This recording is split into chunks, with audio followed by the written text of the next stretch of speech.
Assalamualaikum warahmatullahi wabarakatuh. Perkenalkan, nama saya Jumrianti, NIM 20010101063, Prodi Pendidikan Agama Islam, Fakultas Tarbiyah dan Ilmu Keguruan, kuliah di IAIN Palopo. Di sini saya akan menjelaskan makalah dari kelompok saya yang berjudul Interpretasi Hasil Non-Tes. Interpretasi hasil non-tes memiliki pokok bahasan yang terbagi menjadi dua, yaitu analisis data kualitatif dan analisis data kuantitatif. Baiklah, langsung saja kita masuk ke dalam pembahasan. Bagian A, analisis data kualitatif.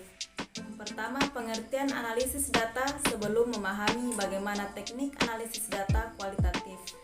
Terlebih dahulu mengetahui makna analisis data tersebut.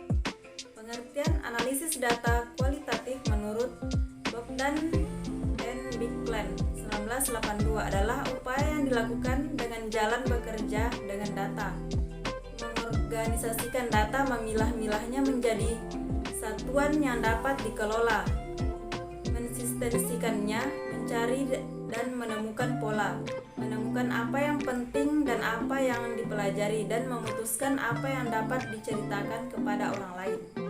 Yang kedua, model analisis data. Ada beberapa model dalam analisis data pada penelitian kualitatif. Berdasarkan referensi didapat oleh penulis bahwa ada 3 model, yaitu bagian A, metode perbandingan tetap. Metode ini dikemukakan oleh Glaser dan Strauss dalam buku mereka The Discovery of Greed. Karena dalam analisis data secara tetap membandingkan, Research dinamakan metode perbandingan tetap atau konstan kooperatif, metode satu data yang lain, dan dikemukakan secara tetap membandingkan kategori dengan kategori lainnya. Bagian B, analisis data model Spradley. Analisis data menurut model Spradley ini tidak terlepas dari keseluruhan proses penelitian. Menurut dia, analisis data itu menyatakan dengan teknik pengumpulan data. Adapun keseluruhan proses penelitian terdiri atas pengamatan deskriptif, analisis domain, pengamatan terfokus, analisis taksonomi, pengamatan terpilih, analisis komponensial, dan diakhiri dengan analisis tema. Bagian C, analisis data kualitatif model Millet dan Hussman. Millet dan Hussman mengemukakan bahwa aktivitas dalam analisis data kualitatif dilakukan secara interaktif dan berlangsung secara terus-menerus sampai tuntas, sehingga datanya jenuh. Ukuran kejenuhan data ditandai dengan tidak diperolehnya data yang baru lagi. Aktivitas dalam analisis meliputi reduksi data, penyajian data, serta menarikan kesimpulan dan verifikasi. Bagian B, teknik analisis data kuantitatif. Pertama, pengelolaan data.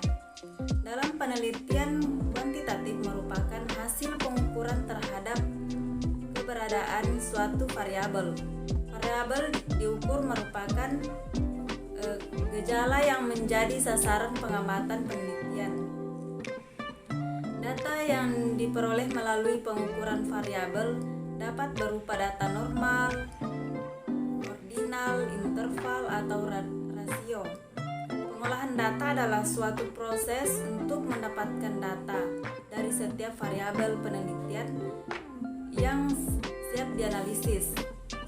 Berikut ini beberapa kegiatan dalam pengelolaan data. Bagian A, pengeditan data atau editing. Editing adalah kegiatan yang dilaksanakan setelah penelitian selesai menghimpun data di lapangan. Kegiatan ini menjadi penting karena pada kenyataannya data yang terhimpun kadang belum memenuhi harapan peneliti, yaitu adanya data yang kurang atau terlewatkan.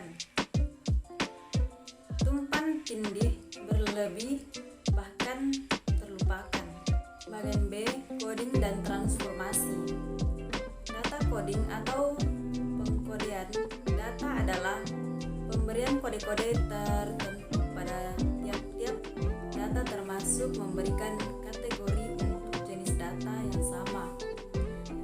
Kode adalah simbol tertentu dalam bentuk huruf atau angka untuk memberikan identitas data. Kode diberikan dapat memiliki makna sebagai data kuantitatif atau bentuk skor. Bagian C, tabulasi data. Tabulasi data adalah memasukkan data pada tabel-tabel tertentu dan mengatur angka-angka serta menghitungnya. Ada dua jenis tabel yang bisa dipakai dalam penelitian sosial, yaitu tabel data dan tabel kerja. Bagian D, penyajian data. Teknik penyajian dan analisis kuantitatif dilakukan dengan menggunakan teknik statistik. Hasil kuesioner yang telah didapatkan dapat ditampilkan dalam bentuk tabel ataupun diagram, yang tujuannya supaya peneliti dapat dengan mudah menyimpulkan apa arti semua fenomena yang terjadi di lapangan. Yang kedua, deskripsi dan ukuran data. Mendeskripsikan data adalah menggambarkan data yang ada untuk memperoleh bentuk nyata dari responden, sehingga lebih mudah dimengerti peneliti atau orang lain yang tertarik dengan hasil penelitian yang dilakukan. Dalam penggunaan statistika, teknik analisis data yang sering digunakan untuk mendeskripsikan data antara lain: bagian A, ukuran pemusatan data. Proses memperlihatkan suatu ukuran kecenderungan skor dalam suatu kelompok data. Modus, median, dan rata-rata merupakan jenis ukuran yang sering digunakan dalam mendeskripsikan data kuantitatif. Bagian B, ukuran penyebaran data. Ukuran penyebaran data biasanya dilakukan dengan melihat rentang skor atau kisaran data, varians, dan simpangan baku. Nah, itulah tadi hasil penjelasan makalah saya yang berjudul Interpretasi Hasil Non-Tes. Kurang dan lebihnya mohon dimaafkan. Billahi fisabilillah, wassalamualaikum warahmatullahi wabarakatuh.